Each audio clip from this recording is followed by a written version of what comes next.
Assalamualaikum warahmatullahi wabarakatuh. Selamat datang di channel Berada Didik bersama saya Didik.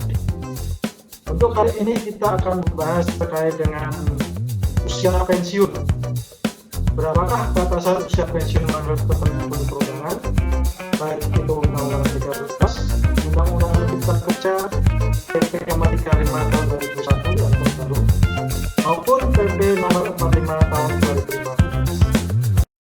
Baik rekan-rekan, akan kita bahas yang pertama adalah terkait dengan dasar hukumnya, yaitu yang pertama adalah Undang-Undang nomor 13 tahun 2003, yaitu pasal 154 huruf C, kemudian PP nomor 35 tahun 2021, yaitu pasal 36 huruf N, pasal 56 dan pasal 58. Nah, untuk pasal 154 huruf C, di sana disebutkan bahwasanya pekerja mencari usia pensiun sesuai dengan PK, perjanjian kerja, peraturan perusahaan atau perjanjian kerja bersama, dan juga peraturan perundangan. Sedangkan di pasal 36 huruf N, di sana disebutkan intinya bahwasanya PHK dapat terjadi karena pekerja memasuki usia pensiun. Namun, untuk pasal 154 Undang-Undang 13 itu sudah dihapus dengan Undang-Undang Cipta Kerja. Kemudian dasar hukum yang ketiga adalah PP nomor 45 tahun 2015 pasal 15. Yang pertama yaitu pada saat berlakunya PP ini usia pensiun ditetapkan adalah 56 tahun. Kemudian per 1 Januari 2019 berubah menjadi 57 tahun. Kemudian bertahap bertambah 1 tahun untuk kelipatan 3 tahun berikutnya dengan maksimal 65 tahun. Kemudian untuk yang pasal 4 ayat 4 maksud saya, dalam hal peserta memasuki usia pensiun tetapi masih dipekerjakan, peserta dapat memilih untuk menerima manfaat atau menungganya maksimal 3 tahun setelah usia pensiun. Nah, dasar-dasar hukum ini akan kita uraikan dengan 2 pendekatan, yaitu yang pertama adalah pendekatan hukum, kemudian nanti yang kedua adalah pendekatan praktek atau pendekatan manfaat. Yang pertama kita bahas terkait dengan pendekatan hukumnya. Di sini. Dalam pendekatan hukum ini kita akan komparasi atau kita akan sesuaikan dengan Undang-Undang nomor 12 tahun 2011 tentang pembentukan peraturan perundangan. Di sana disebutkan di pasal 7-nya jenis dan hierarki peraturan perundangan adalah seperti berikut. Yang pertama UUD 45, kemudian TAP MPR, terus kemudian undang-undang atau peraturan pengganti undang-undang, kemudian nomor 4-nya adalah PP, peraturan pemerintah, kemudian Perpres, peraturan presiden, kemudian Perda provinsi, yang terakhir adalah Perda kabupaten atau kota. Dari ketentuan Undang-Undang nomor 12 tahun 2011 tadi, dapat kita ketahui masing-masing kedudukan dasar hukum adalah sebagai berikut. Yang pertama adalah Undang-Undang 13 tahun 2003, itu sebagian telah dihapus, dirubah, ataupun ditambah dengan atau oleh Undang-Undang nomor 11 tahun 2020, atau Undang-Undang Cipta Kerja. Nah, sebagai pelaksanaan Undang-Undang Cipta Kerja ini adalah diterbitkan PP nomor 35 tahun 2021, yaitu tentang PKWT, alih daya, waktu kerja dan waktu istirahat, serta PHK. Jadi ketiga dasar hukum di sini ini saling berkaitan. Kemudian untuk PP nomor 45 tahun 2015 sendiri adalah PP tentang jaminan pensiun, di mana dia merupakan turunan atau peraturan pelaksana dari Undang-Undang nomor 40 tahun 2015, yaitu Undang-Undang Sistem Jaminan Sosial Nasional. Nah, masing-masing undang-undang di sini adalah kedudukannya setara.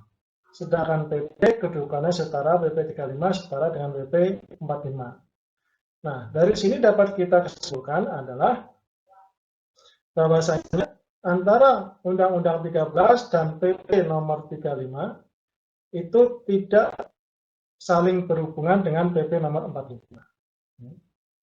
Dan di semua dasar hukum tadi, itu tidak ada ketentuan yang menyatakan batasan usia pensiun dalam arti pekerja harus berhenti bekerja.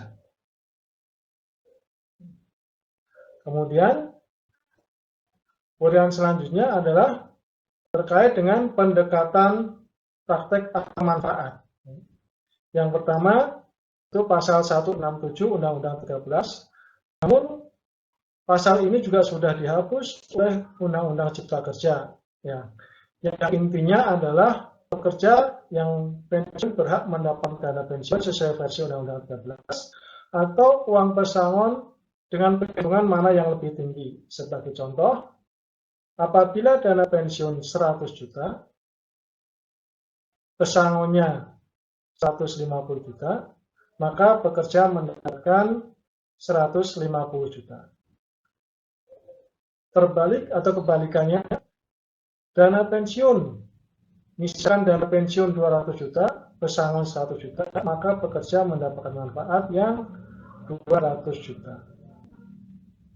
Kemudian, pendekatan praktek manfaat yang kedua itu ada di pasal 56 dan 58 PP 35. Ini menyebutkan bahwa pekerja yang pensiun hak atas uang pesangon dan atau dana pensiun dengan perhitungan mana yang lebih tinggi.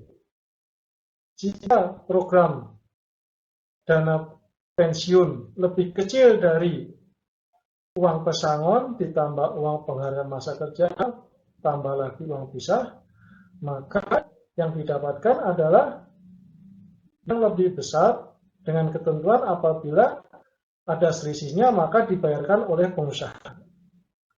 Terkait dengan dana pensiun sendiri, pelaksanaannya bisa diatur di dalam perjanjian kerja, peraturan perusahaan, ataupun di dalam PKB. Ya. Nah, pendekatan praktek kebermanfaat yang berikutnya adalah tentunya di PP nomor 45, yaitu di bab ketiga. Ya. Di PP ini, manfaat jaminan pensiun tidak terpengaruh atau tidak berhubungan dengan pemberian uang pesangon maupun dana pensiun. Jadi, karyawan yang mendapatkan atau yang memasuki usia pensiun dan diberhentikan karena masa pensiun, itu tetap mendapatkan manfaat jaminan pensiun.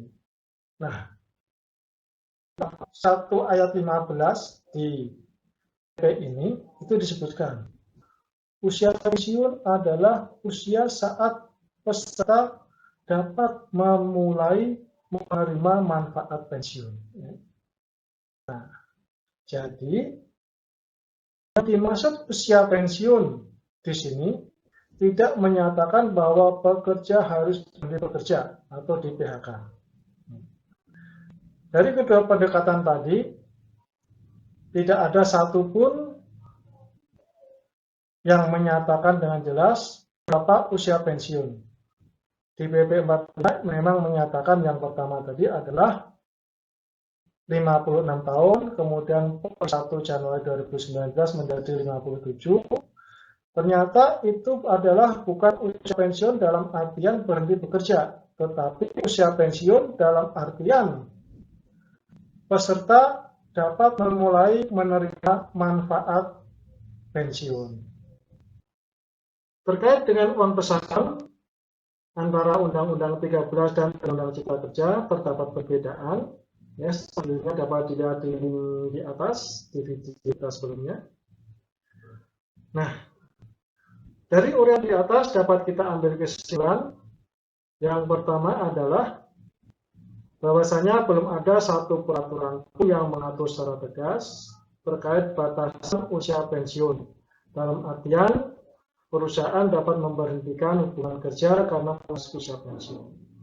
Nah, Dari situ, kesimpulan yang kedua, perusahaan harus menetapkan, menyatakan secara tegas batasan usia pensiun di dalam perjanjian kerja, peraturan perusahaan, ataupun PKB, perjanjian kerja bersama.